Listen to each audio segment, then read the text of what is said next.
संसद के मानसून सत्र में एक बार फिर जोरदार हंगामा देखने को मिला। राज्यसभा की कार्यवाही शुरू होते ही विपक्ष ने विभिन्न मुद्दों को लेकर सरकार के खिलाफ तीखा विरोध दर्ज कराया। कांग्रेस अध्यक्ष और राज्यसभा में नेता प्रतिपक्ष मल्लिकार्जुन खड़गे ने सदन में कहा कि जब तक प्रधानमंत्री इस्तीफा नहीं देते तब तक किसी भी मुद्दे पर सार्थक चर्चा संभव नहीं है। उन्होंने सरकार पर गंभीर सवाल उठाते हुए जवाबदेही तय करने की मांग की और कहा कि पहले राजनीतिक जिम्मेदारी तय होनी चाहिए, उसके बाद ही सदन की कार्यवाही सामान्य रूप से चल सकती है।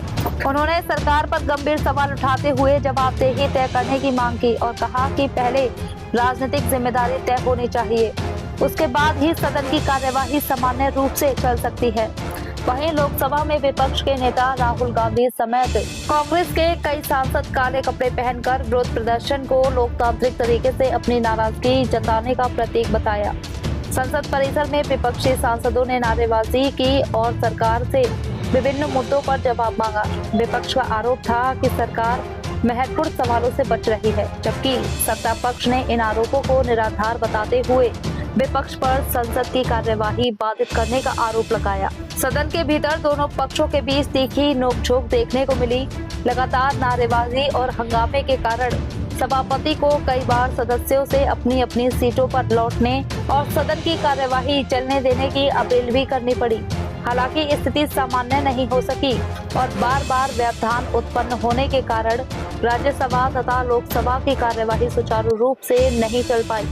लगातार जारी हंगामे के बाद दोनों सदनों की कार्यवाही दिन भर के लिए स्थगित कर दी गई।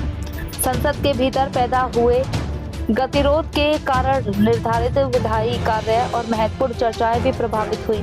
राजनीतिक विश्लेषकों का मानना है कि यदि सरकार और विपक्ष के बीच सहमति नहीं बनती तो आने वाले दिनों में भी संसद का गतिरोध जारी रह सकता है। फिलहाल सभी की नजर इस बात पर टिकी है कि सरकार और विपक्ष के बीच बातचीत के जरिए कोई समाधान निकलता है या नहीं।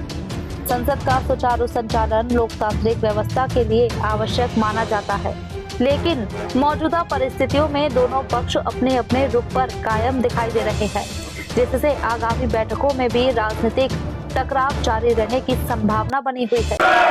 और रूल्स 267 के तहत यहाँ पर बहस करना चाहते हैं, उसके लिए अगर फेयर डिस्कशन होना है तो शिक्षा मंत्री पहले राजीनामा देना चाहिए।